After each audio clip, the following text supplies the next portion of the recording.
আসানসোলের lifeline Horton রোডের দখল মুক্তিকরণ অভিযান হঠাৎ করেই থেমে গেল।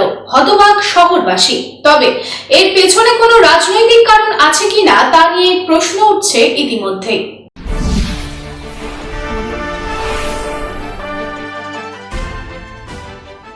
আসানসোলের হটন রোডকে যানজট মুক্ত করতে ইতিমধ্যেই তৎপর হয়েছে পৌর নিগম। আসানসোলের ব্যস্ততম রাস্তা হটন রোডকে যানজট মুক্ত করতে এবং নিকাশি ব্যবস্থার সংস্কারের জন্য আসানসোলের হটন রোডের থেকে অবৈধ দোকান তুলতে সক্রিয় হয়েছে পুরসভা। নির্দেশ অনুযায়ী বৃহস্পতিবার রাস্তার দুধারে শুরু হয়েছিল অবৈধ উচ্ছেদ অভিযান। তবে আসানসোল পৌর নিগমের উদ্যোগে আসানসোল হটন রোড দখলমুক্তকরণ অভিযান হঠাৎ করেই থেমে গেল। হটন রোডের নর্দমার উপরে অবৈধভাবে গড়ে ওঠা ফুটপাতের দোকান সরানো হবে না, এমনটি জানিয়ে দিল পৌর নিগম বৃহস্পতিবার সকালে। সরকারি জমি দখল করে বেআইনিভাবে দোকান বা ব্যবসা করছেন তাদের বিরুদ্ধে নির্ধারিত উচ্ছেদ অভিযান আপাতত স্থগিত রাখা হলো। যারা বেআইনিভাবে দোকান বা ব্যবসা করছেন তাদের বিরুদ্ধে উচ্ছেদ অভিযান আপাতত স্থগিত রাখা হলো। কেন এই সিদ্ধান্ত? ভোটের আগে হঠাৎ করে এই সিদ্ধান্তের পেছনে কোনো রাজনৈতিক কারণ থাকতে পারে বলে মনে করছে অনেকেই, কিংবা পৌর নিগম রাজনৈতিক চাপের মুখে বা নির্বাচনের ভয়। একাধিক প্রশ্ন উঠতে শুরু করেছে রাজনৈতিক মহলে।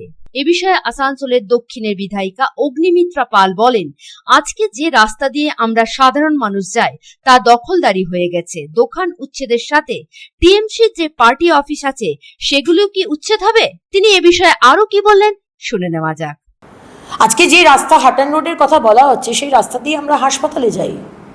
দুপাশে আজকে ইলিগাল ভাবে বসে রয়েছে দোকানপাট এবং তার সাথে সাথে টিএমসির পার্টি অফিস। আজকে যদি দোকানগুলো ওঠান এবং তার সাথে সাথে রিহ্যাবিলিটেশন করারও একটা দায়িত্ব থাকেই। অফকোর্স আপনি এতদিন ধরে যারা বসে রয়েছে তাদেরকে আপনি রিহ্যাবিলিটেট করবেন, আমি একদম একমত। কিন্তু আমার তার সাথেও জানার ইচ্ছে যে আপনার টিএমসি পার্টি অফিস যেগুলো এনক্রোচ করে বসে আছে সেগুলো ভাঙবেন তো, নাকি সেগুলো এনক্রোচমেন্টের নিয়মের মধ্যে পড়ে না? হবে রাস্তাটা দোকান করার জন্য নয়, রাস্তাটা মানুষের হাঁটার জন্য, গাড়ি চলার জন্য। মলয় ঘটক বাবু আর বিধান উপাধ্যায় বাবু দুই দাদাই বলবো, আপনারা কি জানেন না আপনাদের দলের লোকরা কোথায় টাকা নিয়ে দোকান করে দিচ্ছে? জানেন না আপনারা?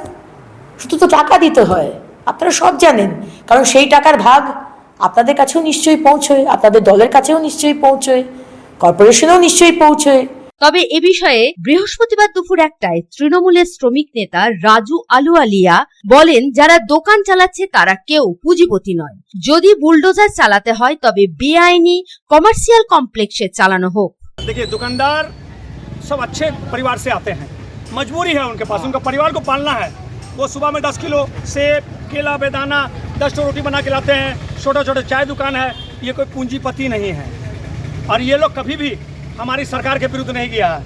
सामने ही 2026 में विधानसभा निर्वाचन है। यहाँ के विधायक माननीय श्रमिक नेता, मजदूर नेता मौलाई घटक हैं। तो सोचने की बात यह है कि आप जो है पुनर्वासन की बात नहीं करके डायरेक्ट बोल रहे हैं कि बुलडोजर चला देंगे। आपको अगर बुलडोजर चलाना है, अगर आपका छाती बहुत चौड़ा है, अगर आप सही में अगर माँ माटी मानुष के अगर आप कर्मी हैं, तो पहले पूंजीपति का जो कमर्शियल कॉम्प्लेक्स बन रहा है बेआईनी, उस पर बुलडोजर चलाइए, उसके बाद आइए। मैं खुद खड़ा होकर हटन रोड की सारी दुकानें खाली करा दूंगा, लेकिन पहले पूंजीपतियों का जो है अवैध निर्माण उसको गिराइए, उसके बाद गरीबों के पेट पर बुलडोजर चलाइएगा, तब देखेंगे। নিজের থেকেই দোকান যারা খালি করেছে তাদের কি ভবিষ্যৎ, এই প্রশ্ন তুলে শ্রমিক নেতা রাজু আলুওয়ালিয়া বলেন, हम लोग तो ऑलरेडी खाली कर चुका है। हमारा ये बात हमने तो, मेरा तो सारा हॉकर वितर्क नहीं चाहता, उन्नयन चाहता है ससुर का। लेकिन आप जो दुकानें हमसे थोड़ा हटवा रहे हैं, खाली करवा रहे हैं, मेरा पुनर्वासन कहाँ होगा? कल मेरा बच्चा क्या खाएगा? कल मेरा बहन क्या खाएगा? इसका ठीक कीजिए। हमारी नेत्री ने बोला है किसी का रोजगार छीना नहीं जाएगा। अगर भूखा किसी का परिवार अगर कुछ तकलीफ उठाता है, बच्चे स्कूल से बैठ जाते हैं, फीस नहीं देगा, तो क्या करेगा बच्चा? क्या करेगा? फिर वही आके फुटपाथ में बैठेगा। हमारी नेत्री वो नहीं चाहती हैं।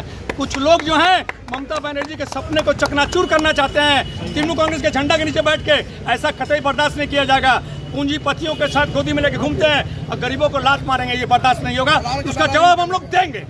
তবে কাজ স্থগিত রাখার বিষয়ে 4 নম্বর বোর্ড চেয়ারম্যান রাজেশ তেওয়ারি বলেন, অ্যাকচুয়ালি ওখানে একটা ড্রেন পাস হয়েছিল ড্রেনের উপরে অনেক ছোট মোটো দোকানগুলো ওখানে মানে নিজের রোজিরোটির জন্য ব্যবসা করছিল, তো ওদেরকে চিন্তা ভাবনা রেখেই আপাতত এই কাজটা আমাদের স্থগিত করেছি। তো দোকানদারদের চিন্তা ভাবনা করে, অনেক দোকানদাররা রোজিরোটি দিন আনি দিন রাত খায়, তো ওই সিদ্ধান্ত নিয়ে আমরা আপাতত স্থগিতই রাখা হয়েছে। হ্যাঁ, ড্রেন তো অলরেডি পাস আছে, রাস্তার মধ্যে জল এসে যায়, তাই জন্য ড্রেনের একটা RSP ফান্ড পাস হয়েছে ওখান থেকে। ওই ড্রেন বানানোর জন্য ওদেরকে বলা গেছিল সরিয়ে নিতে। হ্যাঁ, আপাতত এখন স্থগিত আছে। সন্তোষ মণ্ডলের রিপোর্ট, পাবলিক টাইমস।